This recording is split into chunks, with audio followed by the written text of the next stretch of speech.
Hello learners, आप सभी का स्वागत है आपके अपने channel B Ed classes by Sheetal ma'am में। लर्नर्स, आज हम पढ़ने जा रहे हैं थॉर्नडाइक की स्टिमुलस रिस्पांस थ्योरी।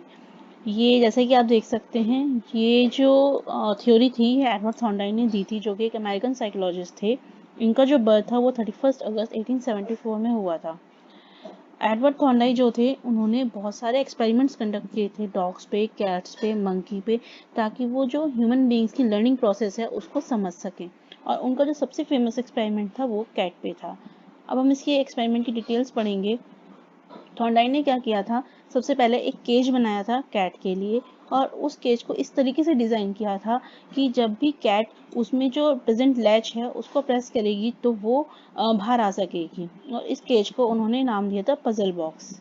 थॉर्नडाइक ने उसके बाद क्या किया, उसमें एक हंग्री कैट को उस पजल बॉक्स के अंदर रख दिया और उसका लॉक लगा दिया, और उस केज के बाहर उन्होंने एक फिश को रखा प्लेट में। जैसे ही कैट ने उस फिश को देखा, उसने अटेम्प्ट करने शुरू करे बाहर आने के लिए। कई सारे एफर्ट्स लगाए, इधर उधर उन्होंने अपने पॉज मारे। एज अ रिजल्ट क्या हुआ कि जो कैट का पॉ था वो एक लैच पे जाके लगा एंड डोर खुल गया, और जो कैट थी पजल बॉक्स से बाहर आ गई और उसने फिश को खा लिया अपनी हंगर को सेटिस्फाई करने के लिए। थॉर्नडाइक ने सेम एक्सपेरिमेंट उस कैट के साथ बहुत बार रिपीट किया और ऑब्जर्व किया कि अब जो कैट है वो बहुत ही कम नंबर ऑफ मिस्टेक्स कर रही है अपनी लैच को दबाने के लिए, अपनी पोजीशन पे आने के लिए। और फाइनली एक ऐसी सिचुएशन आ जाती है जब वो कैट बिना किसी मिस्टेक के उस लैच को दबाती है और उस केज से बाहर आ जाती है। ये है जैसे कि आप देख सकते हैं इस फोटो के अंदर, पिक 1 के अंदर कैट बाहर आने की कोशिश कर रही है, डायरेक्टली लेने की कोशिश कर रही है फिश को, बट नहीं करती। पिक 2 एंड 3 के अंदर वो अटेम्प्ट्स कर रही है, डिफरेंट अटेम्प्ट्स कर रही है जिससे कि वो बाहर आ सके। एंड फाइनली पिक 4 के अंदर वो ऐसी सिचुएशन में आ जाती है जहाँ पे वो लैच को दबा देती है, बाहर आती है एंड फिश को खा लेती है। तो इस अबव एक्सपेरिमेंट से हमारे को क्या क्या इन्फ्लुएंसेस मिले। सबसे पहला ये है कि हमारे पास लर्निंग के लिए किसी ऑब्जेक्टिव का होना बहुत ज़रूरी है। जैसे कि ऊपर एक्सपेरिमेंट में क्या था, हमारा फूड एक ऑब्जेक्टिव था। सेकंड चीज़ क्या है कि ऑब्जेक्टिव तो होना चाहिए, लेकिन उस ऑब्जेक्टिव के साथ हमारे अंदर ड्राइव या मोटिव होना चाहिए उस ऑब्जेक्टिव को पूरा करने के लिए। जैसे कि अबव एक्सपेरिमेंट में, जो ऊपर दिए गए एक्सपेरिमेंट में हंगर थी, अगर हमारे उस कैट को भूख नहीं लगी होती तो शायद वो अटेम्प्ट नहीं करती कि वो उस केज से बाहर आ सके। थर्ड पॉइंट क्या है कि ये बहुत ज़रूरी है कि उस ऑब्जेक्टिव के अटेनमेंट के लिए कि हम उसे कोई स्टिमुलस दें, जैसे कि फिश या फूड। बिना किसी स्टिमुलस के कोई भी पर्सन या एनिमल रिस्पॉन्स नहीं करता। फोर्थ क्या है, ऑब्जेक्टिव को पूरा करने के लिए ज़रूरी है कि रिस्पॉन्स दिया जाए। जब तक कि आप रिस्पॉन्स ही नहीं देंगे, आपका ऑब्जेक्टिव कैसे पूरा होगा। अगर कैट ने एफर्ट नहीं डाले होते बॉक्स से बाहर आने के लिए, तो शायद वो बाहर नहीं आ पाती, वो अपनी हंगर को सेटिस्फाई नहीं कर पाती। सबसे मेन पॉइंट इसमें ये है कि ऑब्जेक्टिव को पूरा करने के लिए उसके रियलाइजेशन के वक्त लर्नर क्या करता है, जो मीनिंगफुल एक्टिविटी है उसे एब्जॉर्ब करता है और जो मीनिंगलेस एक्टिविटी है उसे डिस्कार्ड कर देता है।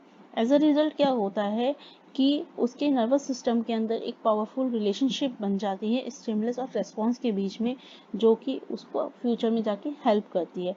जब भी स्टिमुलस फ्यूचर में उसके सामने प्रेजेंट किया जाएगा उस लर्नर के सामने, तो वो सिमिलर एक्टिविटी या सिमिलर रिस्पॉन्स उसके लिए परफॉर्म करेगा।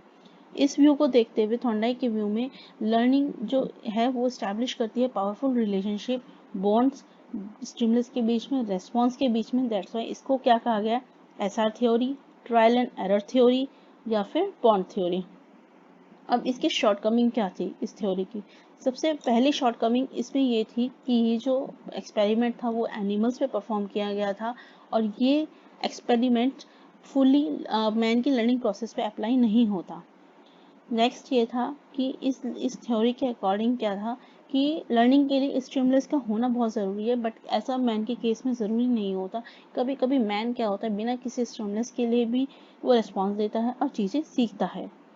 ये जो थ्योरी है वो करेक्ट ट्रायल एंड एरर की मदद से करेक्ट रिस्पॉन्स पे आने की बात करती है। कभी कभी लेकिन ऐसा होता है मैन के केसेस में कि वो अपनी इंसाइट की मदद से भी करेक्ट रिस्पॉन्स पे पहुंच जाता है फर्स्ट अटेम्प्ट में ही। ये थ्योरी क्या कहती है कि कंसिडर करती है कि जो हमारा मैन है वो एक बायोलॉजिकल मशीन है और जो कि लर्निंग है वो एक मैकेनिकल प्रोसेस है। इस थ्योरी ने जो मैन की इंटेलिजेंस है, थिंकिंग है, लॉजिक है, रीजनिंग है, उसे पूरी तरीके से निग्लेक्ट कर दिया। और सबसे बड़ी बात, इसने जो सबसे ज़्यादा जोर दिया वो ट्रायल एंड एरर पे दिया, जो कि एक बहुत ही टाइम कंज्यूमिंग प्रोसेस है। अब हमारा नेक्स्ट क्वेश्चन आता है, अब इस थ्योरी का इम्प्लीकेशंस क्या है हमारे एजुकेशन में, हम इस थ्योरी को कैसे यूज़ कर सकते हैं एजुकेशन के अंदर।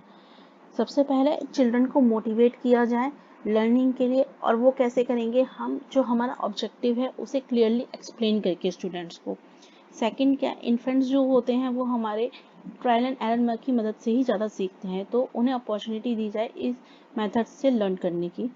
थर्ड थिंग क्या होती है कि जो भी हम नॉलेज एंड स्किल्स एक्वायर्ड करते हैं सेल्फ एफर्ट्स के थ्रू, वो ज़्यादा स्टेबल होती है, तो चिल्ड्रन को अपॉर्चुनिटी मिलनी चाहिए कि वो खुद से ही एक्सप्लोर कर सकें सेल्फ एफर्ट्स के थ्रू। लास्ट, ये जो थ्योरी है वो इस बात पे जोर देती है कि जो स्टूडेंट हैं उसको करेक्ट रिस्पॉन्सेस में एडमायर करें और फेलियर होने पे उन्हें मोटिवेट करें कि वो उस एफर्ट्स को रिपीट कर सकें। Thank you. अगर आपको हमारी वीडियो अच्छी लगे तो आप लाइक एंड शेयर करना ना भूलें। Thank you.